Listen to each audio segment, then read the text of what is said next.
Driving is such a normal part of everyday life. We drive ourselves places, use buses, or take taxis without a second thought. But what if there was no human interaction with any of these things? Imagine a fully automated taxi, where all you do is sit and wait to reach your destination. Would it make the experience better or worse for people?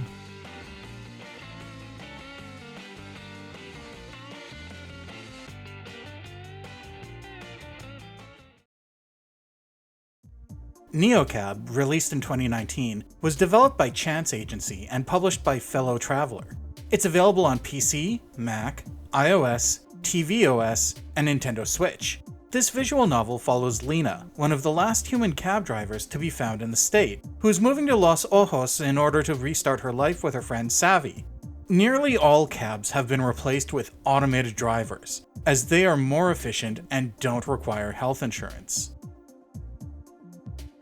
The main aim of the game is to pick up passengers, learn their stories, and earn good ratings in order to make some money. Every dialogue choice we have can affect our rating, with some responses causing passengers to feel comfortable or awkward. We also have to keep Lena's mood in check, with some topics of conversation causing her to become angry and say things that may affect the passenger negatively. Lena's given a Fitbit-style band called a Feel Grid, which monitors her mood and displays her emotional state as one of 4 colors. It can also show the intensity of her emotions through the brightness of the colors, with feelings on the outer rings being more intense and mellowing out towards the center. This is an important tool in the game, as different situations will make Lena feel different things, and a player has to try and balance her emotions in order to talk to her passengers and keep her rating high. There's also a very small survival game aspect we have to monitor, and that's keeping the car fueled, hitting the quota of passengers we pick up, and budgeting our money so we can keep working.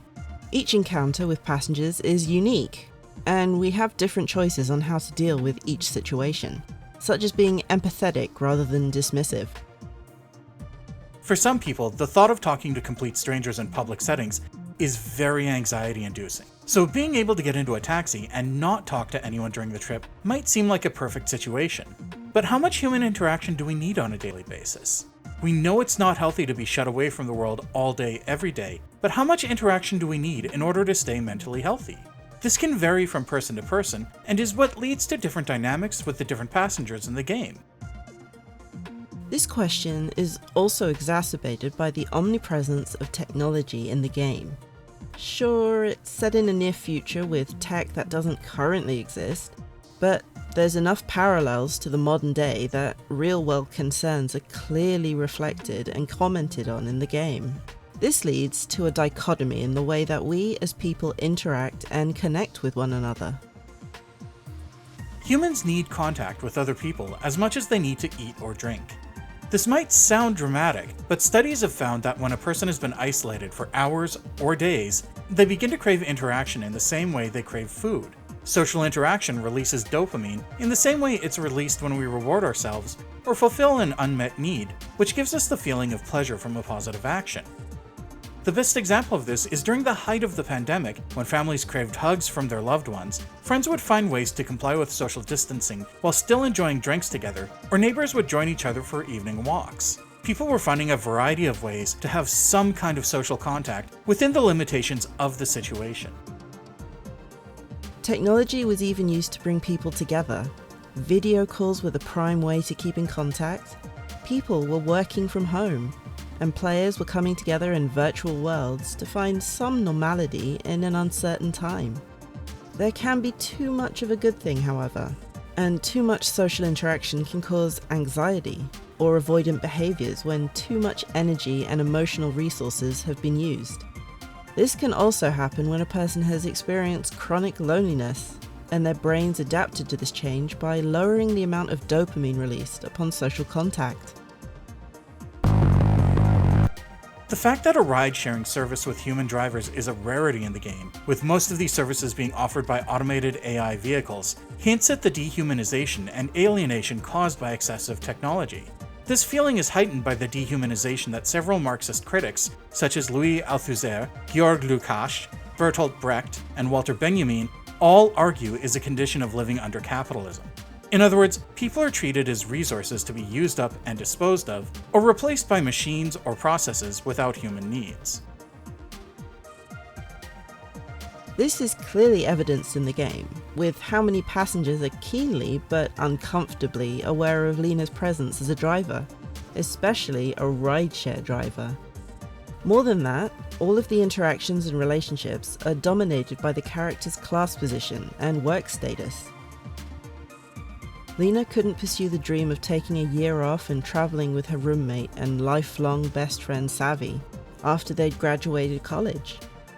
Savvy's first interaction with Lena when they meet up in-game after a protracted separation is to hire her as a driver so she could smooth things over with a client after hours.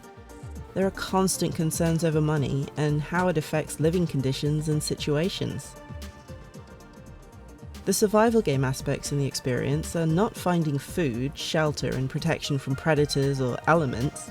They're about having the money to fuel your car in order to pick up more passengers, in order to make more money, while balancing your own well-being in the process.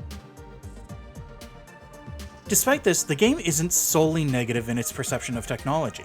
Yes, there are a lot of concerns over technology alienating and replacing people, but there are certain tech discussions which suggest positive impacts as well.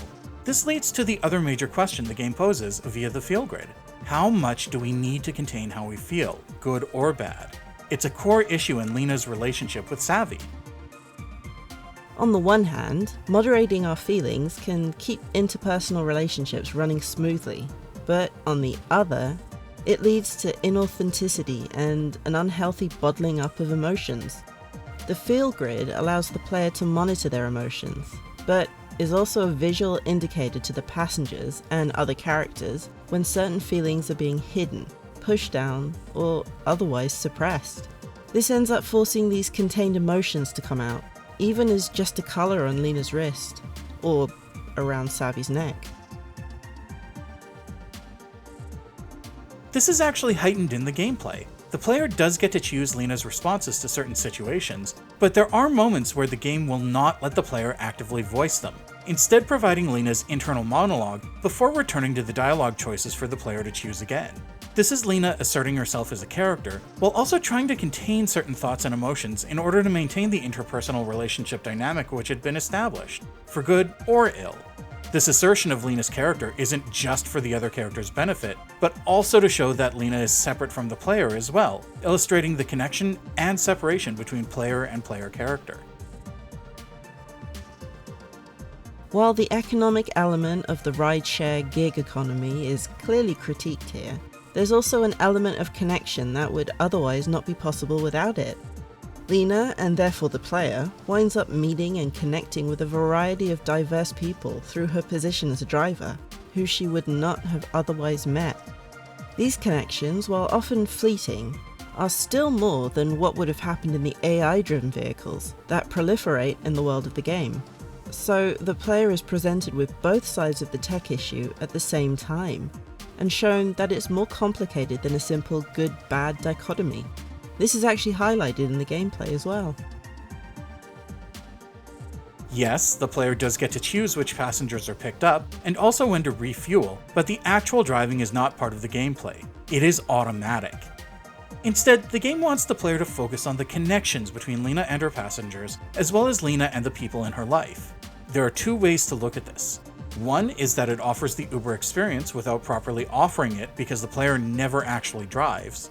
The other is that it is a more authentic representation of the Uber experience, as the repetition of driving without a set goal other than picking up and dropping off passengers can lead to a form of running on autopilot. When jumping into NeoCab, players might just be expecting a visual novel with some interactive elements to help draw them into the world.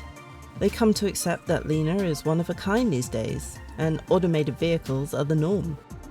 But following her story, learning who she is and how the world around her works, we become empathetic to her situation, and can even grow attached to the characters involved. As with most visual novels, there is a massive focus on storylines and developing relationships between characters. Just taking a step back from the action mechanics of other games can lead a player to slow down and get lost in a new and different world, as you would when reading a favorite book. To many, visual novels are too slow and uneventful, but to others, they're an interactive escape that you can be a part of, taking storytelling to another level. NeoCab is a very simplistic game on the surface. Drive a cab, experience a story, and make decisions that impact the ending. But if you dig a little deeper, there's a very complex and almost scary reality that we might face one day. The dehumanization of, well, humans, and the stripped-back approach on daily tasks, such as taking a car from point A to point B. It becomes a soulless service, rather than an experience. The game offers the player a glimpse of a future that could be, but does so on an intimate scale. We only see a tiny piece of this world, how technology has become the front line for even the smallest of tasks, and what role people play in this new society. Is this where we're headed? Or do we hold people as more valuable than simply the replaceable assets of the world of NeoCab? The game is not only a bite-sized chunk of life in a cyberpunk-style world, it's also a thought-provoking tool that can lead people to assess current social situations.